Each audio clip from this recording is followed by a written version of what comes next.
Hola amigos, mi nombre es Hernando de Soto.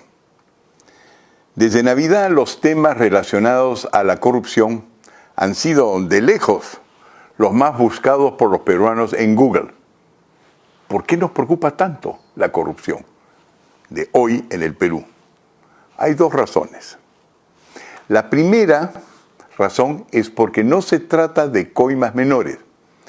No es la corrupción cotidiana como la que pagamos para agilizar un trámite a la cual nos hemos acostumbrado. Involucra esta vez a las élites que manejan el país y atañe su solvencia para gobernar y dar el ejemplo. Se trata, por un lado, de las élites políticas, que se supone estaban para cuidar el erario nacional y que, en realidad, nos estamos dando cuenta, se lo estaban robando. Se trata de algunas de las tecnocracias que querían acabar con las empresas informales de los de abajo a punta de sablazos legislativos, pero que en paralelo favorecían sus propios intereses. Y se trata de las élites empresariales, algunas de ellas, que se vendían como modelo a los microemprendedores, a quienes instaban a seguir su ejemplo para convertirnos, según ellos decían, en un país del primer mundo. La segunda razón es que esas élites, todas ellas, que usualmente son rivales, ahora, por convenir a sus intereses, están conversando, buscando asolapadamente un acuerdo para minimizar, distraer y bajar la intensidad de los hechos sobre pretexto que la verdad podría desestabilizar al país, pues nos dejaría sin clase dirigente. Y eso es porque no leen redes sociales y no siguen el rum de los líderes informales que ocurre, dirigen la mayoría del Perú, y no se dan cuenta que el pueblo ya está enterado de esta conspiración, está conectado y quiere la verdad y comprende la devastación que no tenerla implica para la moral pública. Ocultar y minimizar ya está generando tres efectos perjudiciales.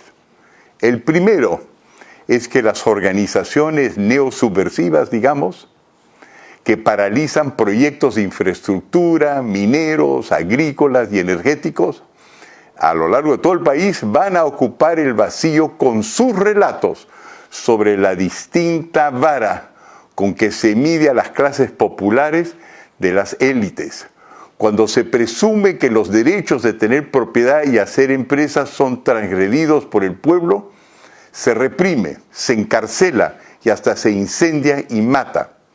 Pero cuando se trata de las élites, se invoca el debido proceso que, como vemos, permite fugas o viajes al extranjero para poner a buen recaudo a los directamente involucrados. El argumento de la justicia no es igual para todos, peor aún, que la democracia y la libertad priorizan la corrupción a costa del pueblo, ha de convertirse en el nuevo eslogan y de ahí a tener la cabeza de las revueltas a extremistas como Gregorio Santos o Antauro Humala, solo hay un pequeñísimo paso. Hay que decir la verdad para no dejar estos espacios abiertos que serán llenados de propaganda que ya conocemos. El segundo efecto está sucediendo. Es el de la indignación que estamos pasando y entrando a la incertidumbre a medida que vemos caer las inversiones, disminuir el empleo formal y reducir drásticamente las posibilidades de emigrar a los países del norte, a los Estados Unidos, a Europa, a medida que estos cierran sus fronteras. El tercer efecto es la pérdida de la autoestima nacional, que es probablemente el efecto más importante, porque lo más valioso, el mejor recurso que ganamos los peruanos en el último cuarto de siglo es una alta autoestima, y la estamos perdiendo. Entonces, la pregunta que surge es, ¿qué estamos perdiendo ahora que generamos en ese cuarto de siglo que nos precede. ¿Qué recursos nos sirvieron para enfrentar y resolver situaciones inclusive más graves que la corrupción de hoy? ¿Existen otras élites además de las corruptas? La respuesta es sí, un rotundo sí. Pero para darse cuenta, hay que apelar a la historia reciente del país y las lecciones que de ellas se desprenden. Solo entonces será posible fijar un rumbo y un destino como nación. ¿Por qué? Porque no haberla escrito bien el último cuarto de siglo, se nos pasó que el Perú fue el único país en el mundo que en los últimos 50 años venció al terrorismo y cambió radicalmente el rumbo de su modelo económico con un consenso nacional. Victorias que se lograron cuando los peruanos hicimos cosas bien simples, pero tremendamente importantes. Primero, reconocimos el problema, que hasta ahora no lo hemos reconocido para corrupción. Segundo, hicimos un plan de formalización que se dirigía al problema de todos los peruanos, no solamente el destrabar algunas trabas para una minoría, sino para todos los peruanos. Tercero, se tomaron decisiones políticas. Y cuarto, se ejecutaron esas decisiones involucrando al pueblo. Es posible que a estas alturas usted se pregunte qué relación existe entre la corrupción de hoy y el terrorismo de ayer o inclusive el nuevo que se nos avecina. Es muy simple. Mientras el terrorismo es la toma del poder por élites políticas radicales, la corrupción es la toma del poder por élites económicas. Ambas requieren fundamentalmente una estrategia y una decisión política. Esto se los voy a explicar en 3 cortos videos que en total no tomarán más de 20 minutos en su totalidad. En ellos verán imágenes sobre cómo salimos del terrorismo y la economía dirigida, y imágenes de los protagonistas de la gesta peruana, que van desde Javier Pérez de Cuéllar, el general Edwin Donaire, el almirante Luis Gianpietri, los presidentes Fernando Belaúnde, Alan García y Alberto Fujimori, los dirigentes de los ronderos, de los comités de autodefensa, e inclusive varios personajes que nos ayudaron en la Casa Blanca de los Estados Unidos. La secuencia es muy simple. El primer video muestra una historiografía de cómo se venció al terrorismo y muestra cómo muchos peruanos, lamentablemente olvidados, fueron las verdaderas élites que organizaron la lucha victoriosa contra el terrorismo y fueron esenciales en el cambio de rumbo hacia un país moderno. Este video es preciso, es gráfico, pero fundamental. En el segundo video, cuyas tomas principales son en Ayacucho, les presentaremos algunos de los 120,000 soldados sin uniformes, los ronderos, que hoy siguen operativos y que en lugar de chuparle la sangre al Perú, ofrecieron su sangre por todos los peruanos. Hay gente limpia en este país y capaz de sacrificarse para la nación en su totalidad.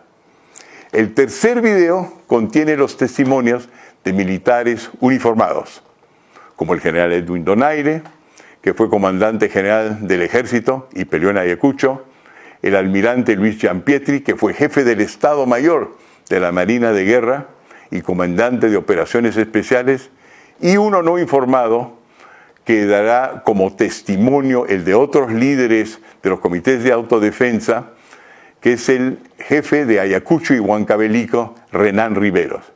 Él mismo, que actualmente lidera 20,000 hombres en esa zona, 20,000 hombres y mujeres armados, tanto en Ayacucho y Huancavelica, todos los cuales creen en la propiedad privada y se han beneficiado con el libre mercado. ¿Hasta dónde uno puede hacerlo? Si desean conocer estos temas en mayor profundidad, podrán leer los siguientes 4 documentos, los que pueden descargar con un clic en cada caso. 1. El primer documento es el libro escrito por nosotros sobre cómo los comités de autodefensa del Perú derrotaron al terrorismo y crearon entonces el espacio para crear una economía de mercado incipiente.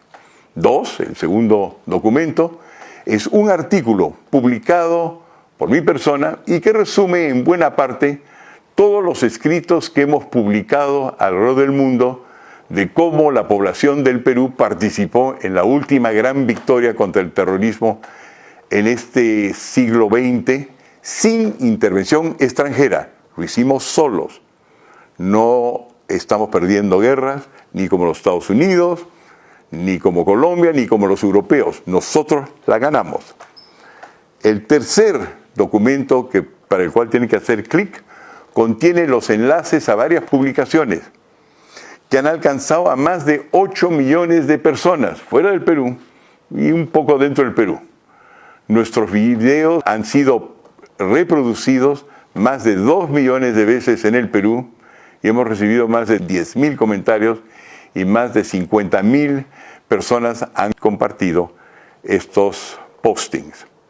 El cuarto es el texto de esta presentación en caso quisieran verla de nuevo y no tener que soplarse este discurso verbal. Al final hay una conclusión que espero compartan, pero si no la compartan, espero que por lo menos estimule su comentario para este Facebook. Hola amigos, uno de los documentos a los cuales tienen acceso es este, que tomaría unas cuantas horas leerla, y es cómo los comités de autodefensa del Perú derrotaron al terrorismo. Adentro verán ustedes un flujograma que resume la guerra contra el terrorismo, que duró unos 12, 13, 14, 15 años según como uno lo vea, y es el que les voy a explicar ahora en más o menos 10 minutos. Una historia que la mayor parte de ustedes no conocen. El diagrama en el cual me baso tiene 2 vertientes. En un eje tenemos las muertes que causa la guerra en el Perú. Verticalmente 2.000, 4.000, 6.000, 8.000, 10.000, 12.000, 14.000. Y aquí, en el eje horizontal, los años 1980, 81 y llegamos hasta 1995.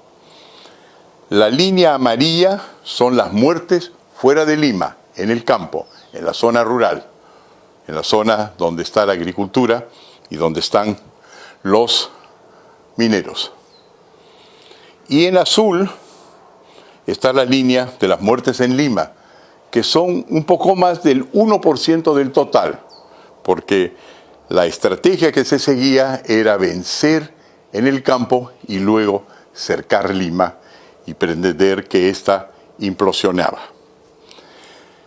La manera como comienza el terrorismo es que se presenta, como verán ustedes por esta foto, en sobre todo Ayacucho, y comienzan a tomar las zonas aledañas, y por lo que ven acá no hay muertes.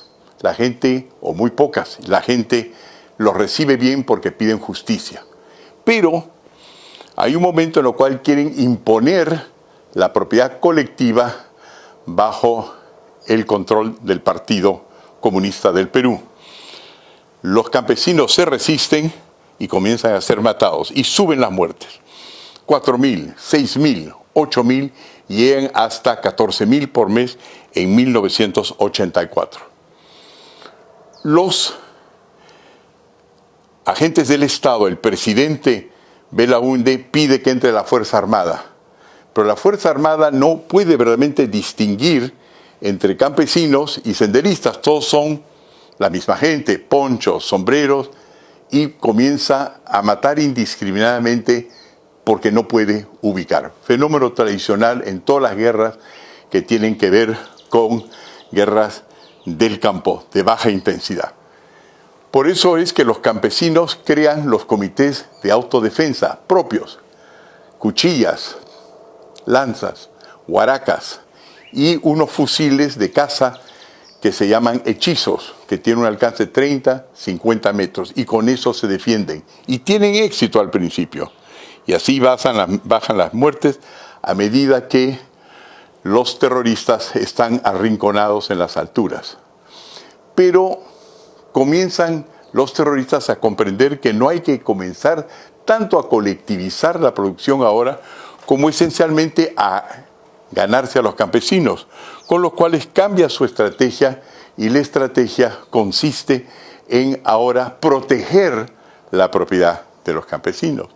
Y así, cuando llegamos a 1987, como ustedes verán, ya toma, según la Rand Corporation de los Estados Unidos, aproximadamente el control del 60% del territorio nacional que está en situación de emergencia.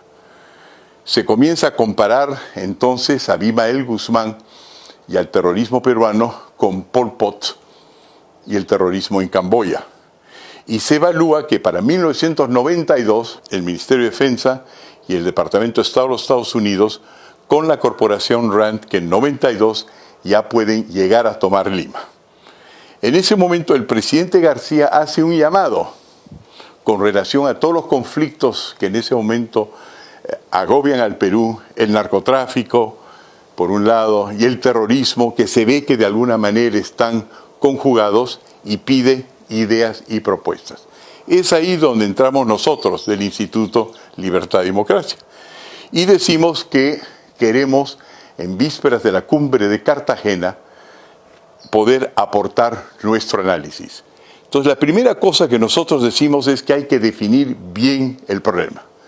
Y para nosotros el problema resulta interesante en dos formas. En primer lugar, que lo que tiene que hacer el gobierno del Perú es distinguir entre criminales, por un lado, e informales. Son dos cosas distintas. El criminal es una persona que viola el derecho.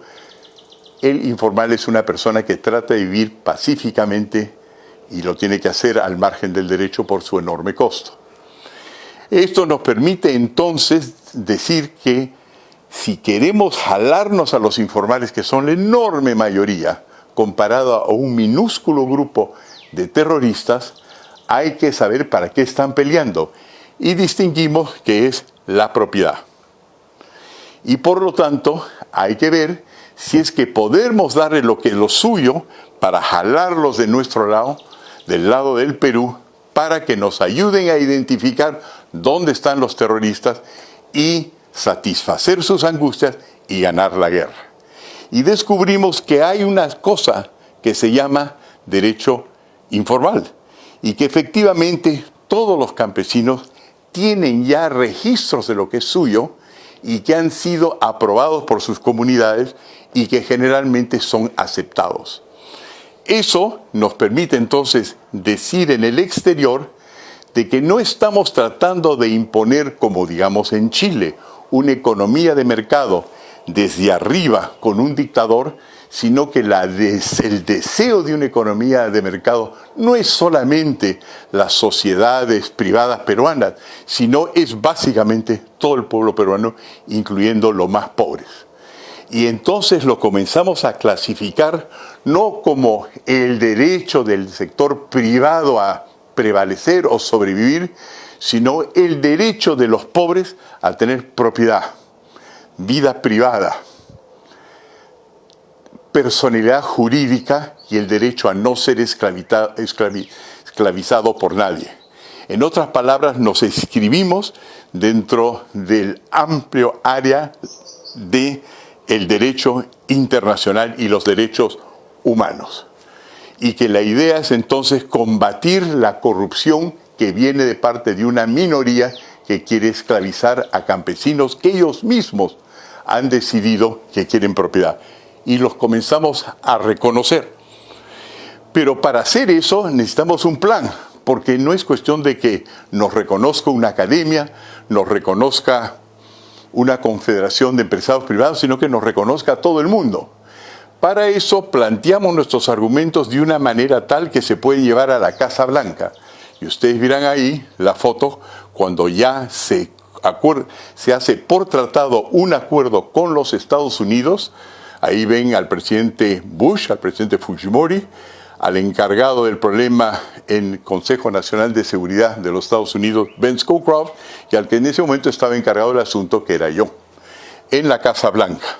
Al mismo tiempo, entramos por los ministerios y entramos por el Congreso y el Senado de los Estados Unidos a explicar de que esto no era una trama, un ardid, un programa cuyo objetivo era privatizar por la fuerza al Perú, sino que el Perú se estaba privatizando de abajo y lo reconocíamos con sus propias normas y sus propias costumbres. Para asegurarnos de que se nos crea bien, logramos el apoyo de un gran peruano, Javier Pérez de Cuéllar, que era entonces secretario general de las Naciones Unidas, y al cual le pedimos que nos dieran expertos para ir identificando uno por uno los líderes informales de los comités de autodefensa.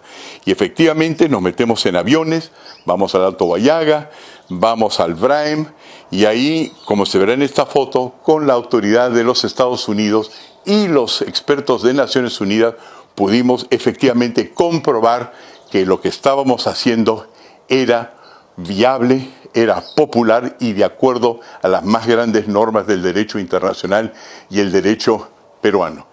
Al mismo tiempo, nos metemos con todos los partidos políticos y pasamos una ley que nos permite hacer las reformas deseadas, que se llamaba Ley de Simplificación Administrativa, que la sacamos justo antes de que entre al poder el presidente Fujimori con el presidente García, pero con la firma de todos los partidos políticos, no un decreto legislativo, no una delegación de facultades, sino todos los partidos políticos del Perú la firmaron. Entonces entramos a reformar el Perú con un apoyo general de abajo, un apoyo de todos los partidos políticos y por otro lado con tratados internacionales con los poderes más respetados del mundo. Eso hace que también se puedan ir, como verán ustedes también por esta foto, ir armando a los campesinos bajo la supervisión del ejército, de las Fuerzas Armadas, que ya entonces podían distinguir entre tirios y troyanos, mejor dicho, entre terroristas y campesinos pacíficos. Y lo que comienza a ocurrir es que entonces los terroristas huyen. Y esto lo dice claramente en Abimael Guzmán en las Dos Colinas: nos han desalojado, todo obedece a un plan que ha sido concebido e implementado, disculpen el personalismo, por Hernando de Soto del Instituto Libertad y Democracia, agente del imperialismo. Y efectivamente logramos que todos los miembros, o la mayor parte, los 182 miembros de los que eran entonces los comités de autodefensa, vengan a Palacio de Gobierno y ahí se los empodera para efectivamente titular y sentirse parte del sistema y vencer al terrorismo, cuyos líderes fugan a Lima en distintos momentos, con distintos personajes, donde fueron capturados por 3 brillantes policías. Y así se creó un poderoso ejército peruano de uniformados y no uniformados. 30.000 policías, soldados, uniformados por un lado, y 123.000 miembros de los comités de autodefensa que barren el territorio, haciendo huir al enemigo y bajando las muertes radicalmente y acabando con la guerra. Todo lo cual quiere decir que cuando se lucha contra la corrupción, cuando se trata de armar país, cuando se quiere un gran consenso nacional, es necesario tener un plan, y el Perú ha elaborado el único plan, el único, en 50 años que ha vencido al terrorismo. Ni los Estados Unidos lo están ganando en Afganistán, ni en Irak del Sur, ni en Siria, ni en Libia, ni tampoco el apoyo europeo. Los colombianos han tenido, que Dios los bendiga, a negociar en La Habana. El Perú ha sido el único país que ha podido hacerlo solos y bien machos. Vencimos. De la misma manera que podemos vencer la corrupción con un buen plan. Muchas gracias, amigos. Hola de nuevo, amigos. Después de ver estos videos, queda claro que la derrota del terrorismo fue posible gracias a que muchos peruanos salieron a ofrecer sus vidas para defender al Estado en lugar de aprovecharse de él. Dieron su sangre en lugar de chuparse la sangre del Perú. En esos momentos de crisis, cuando muchos pensaban que no había solución, a final de los años 80, a principios de los 90, el pueblo supo encontrar su propio camino. De la oscuridad se pasó a la luz. Hoy yo creo que va a ocurrir algo parecido. Esta vez no es solo la violencia terrorista, hoy es la corrupción de algunas de las élites que destruye la moral y carcomen nuestras instituciones. El terrorismo del pasado es la corrupción del presente. Es necesario por ello mirar al pasado para ver cómo vencimos antes y cómo podemos volver a vencer ahora. En el pasado, de nuestro lado, desde el lado del Instituto Libertad y Democracia, trajimos una serie de ideas y proyectos que se convirtieron poco a poco en instituciones para que el pueblo sea el actor principal en la construcción de su destino. Algunas de estas instituciones han funcionado bien, otras mal, otras no han sido utilizadas correctamente, pero se hizo camino. Hemos sido señalados por haber contribuido a la Constitución de 1993. Es verdad. A los primeros acuerdos con el Fondo Monetario, el Banco Mundial, el Banco Interamericano de Desarrollo y las Naciones Unidas. Eso se hizo en 1990 y lo fomentamos y planteamos nosotros con la ayuda de Javier Pérez de Cuéllar. Es verdad. Contribuimos a la formación del Defensor del Pueblo, de la institución de la revocatoria, del referéndum, entre otros. Creo que son más o menos casi unas 1000 normas. Es decir, siempre hemos tratado de darle el poder al pueblo. Ahora, la corrupción lo ha desdibujado en muchos casos, lo ha relativizado y en muchos casos terminó por arrancarle muchos estos derechos con vericuetos legales aquí y allá.